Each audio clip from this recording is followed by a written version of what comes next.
بسم اللہ الرحمن الرحیم۔ حضرت آدم علیہ السلام۔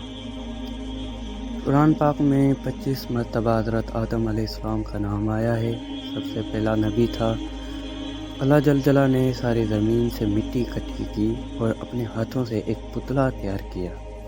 40 راتوں اور 40 سالوں کے بعد اس میں روح پروان چڑھی۔ مختلف مٹیوں کی خصوصیت کی وجہ سے حضرت آدم علیہ السلام کی اولاد مختلف پیدا ہوئی۔ کچھ کالے، کچھ گورے، کچھ سانولے، کچھ نرم دل، کچھ سخت دل، کچھ پاک، کچھ ناپاک۔ حضرت آدم علیہ السلام کا جو قد تھا وہ 60 گز تھا۔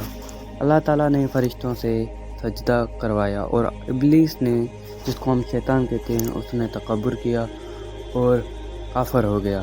حضرت آدم علیہ السلام کو ساری چیزوں کے نام سکھائے اور جنت میں جگہ دی، مگر ایک پھل کو کھانے سے سخت منع کیا۔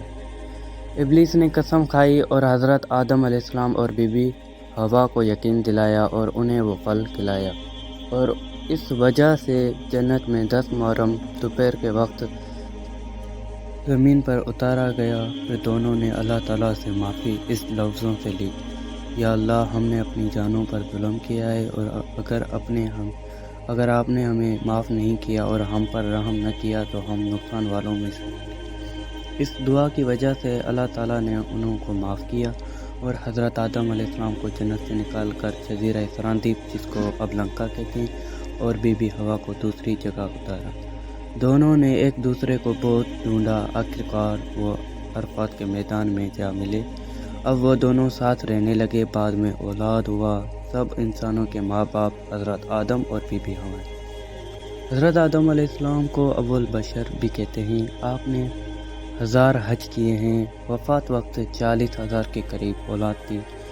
حضرت آدم علیہ السلام کی جنازہ نماز ملائکوں نے پڑھی۔ حضرت آدم علیہ السلام کی قبر مبارک لنکا میں ہے اور اماں حوا کی جدے میں ہے۔ اللہ تعالیٰ نے حضرت آدم علیہ السلام کو پیدا کیا اور پھر اللہ تعالیٰ نے حضرت آدم علیہ السلام کی پیٹھ پر دائیں ہاتھ کو پھیرا، اس سے جنتی اولاد پیدا ہوئے، اور پھر بعد میں بائیں پیٹھ پر ہاتھ رکھا تو اس میں سے دوزخی اولاد پیدا ہوئی۔ یہ صحیح بخاری کی حدیث میں آتا ہے۔